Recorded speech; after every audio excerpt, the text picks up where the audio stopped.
மே 13 கலவரத்தை மேற்கோள் காட்டுவதா?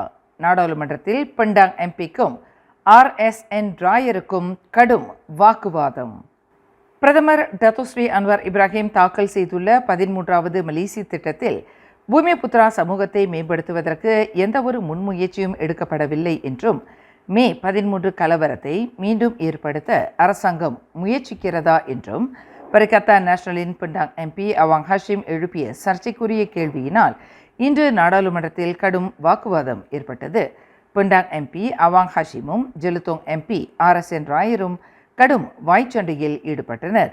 13வது மலேசிய திட்டத்தில் பூமிபுத்ரா சமூகத்திற்கு நிறைவான அனுகூலங்கள் இல்லை என்றால் எத்தகைய அனுகூலங்கள் ஏற்படுத்தப்பட வேண்டும் என்பதை பண்டாங் எம்பி அவாங் ஹஷீம் பரிந்துரைக்க வேண்டுமே தவிர, ஒரு கருப்பு வரலாறாக அமைந்த மே 13 கலவரத்தை மீண்டும் ஞாபகப்படுத்தி முன் உதாரணம் காட்டுவது இன விவகாரத்திற்கு மீண்டும் தீமூட்டும் வேலையாகும் என்று RSN ராயர் வலியுறுத்தினார்.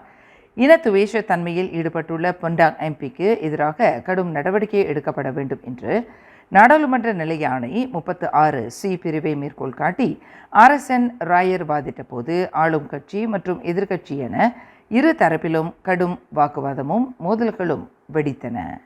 மேலும் செய்திகளை தெரிந்து கொள்ள கீழே இருக்கும் பெல் பட்டனை அழுத்துங்கள். உங்கள் மகிழ்ச்சியை வெளிப்படுத்த லைக் மற்றும் ஷேர் செய்யுங்கள்.